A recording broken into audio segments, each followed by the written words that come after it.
నమస్తే అండి. నా పేరు Lavanya. Welcome back to Bhimavaram special kitchen. ఈ రోజు నేను మీకు చికెన్ షోర్బా సూప్ ని ఎలా తయారు చేసుకోవాలో చూపిస్తున్నాను అండి. చికెన్ బేసిక్ మసాలాలు, కొంచెం నీళ్లుంటే చాలు, చాలా ఈజీగా టేస్టీగా మంచి ఫ్లేవర్ తో చికెన్ సూప్ ని ఇంట్లోనే ప్రిపేర్ చేసుకోవచ్చు. సింపుల్ గా చేసినప్పటికీ కూడా రుచి చాలా బాగుంటుంది అండి. కోల్డ్ చేసినప్పుడు లేదంటే ఊరికే తాగాలనిపించినప్పుడు కూడా ఇది ట్రై చేయండి.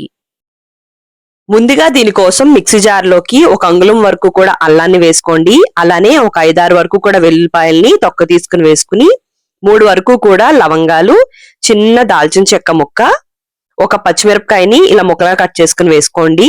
వీటితో పాటు ఒక 1/2 టీ స్పూన్ దాకా కూడా జీలకర్ర, ఒక 1/2 టీ స్పూన్ వరకు కూడా మిరియాలు వేసుకోండి. ఇక్కడ నా దగ్గర ఉన్న మిరియాలు చాలా ఘాటు ఉంటాయండి, అందుకే నేను 1/2 టీ స్పూన్ మాత్రమే వేసాను. అలానే చిన్న గుప్పెడ వరకు కూడా కొత్తిమీరని వేసుకుని దీంట్లోకి ఒక 1/2 కప్ వరకు కూడా నీళ్ళని పోసుకుని ఇదంతా కూడా మెత్తని పేస్ట్ అయ్యేంత వరకు కూడా బాగా గ్రైండ్ చేసుకోండి. అంటే ఈ విధంగా స్మూత్ పేస్ట్ అయిన తర్వాత దీన్ని పక్కగా పెట్టేసుకోండి. ఆ తర్వాత స్టవ్ ని ఆన్ చేసుకుని ఒక కుక్కర్ ని పెట్టుకుని దాంట్లోకి 1 టీ స్పూన్ దాకా కూడా నూనె, 1 టీ స్పూన్ వరకు కూడా నెయ్యిని వేసుకుని ఇప్పుడు దీంట్లోకి ఒక బిర్యానీ ఆకు, 2 యాలకులు, 3 లవంగాలు, 5 మిరియాలు, చిన్న దాల్చిన చెక్క ముక్కను వేసుకుని ఒక 30 సెకండ్ల పాటు వీటిని వేయించుకున్న తర్వాత మీడియం సైజ్ లో ఉల్లిపాయని ఇలా చిన్నగా కట్ చేసుకుని దీన్ని కూడా బాగా ట్రాన్స్పరెంట్ అయ్యేంత వరకు వేయించుకోండి. ఉల్లిపాయ ఈ విధంగా వేగిపోయిన తర్వాత 1/2 కేజీ వరకు కూడా బోన్స్ ఉన్న చికెన్ ని దీంట్లోకి వేసుకోండి. దానివల్ల రుచి బాగుంటుంది.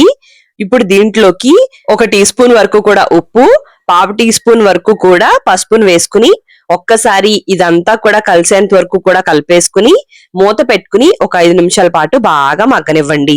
5 నిమిషాలు అయిన తర్వాత మనం ముందుగా రెడీ చేసి పెట్టుకున్న గ్రీన్ మసాలా అంతా కూడా దీంట్లోకి వేసేసుకుని మరొక్కసారి బాగా కలిపేసుకుని పచ్చివాసన పోయేంత వరకు కూడా ఉడికించుకోండి. ఒక 2-3 నిమిషాలు అయిన తర్వాత దీంట్లోకి ఇలా ఉడుకుతున్నప్పుడు 1 టీ స్పూన్ వరకు కూడా ధనియాలు, జీలకర్ర పొడిని వేసుకుని మరొక్కసారి ఇదంతా కలిసేంత వరకు కూడా బాగా కలిపేసుకుని మరొక 2-3 నిమిషాల పాటు దీన్ని బాగా మగ్గించుకోండి.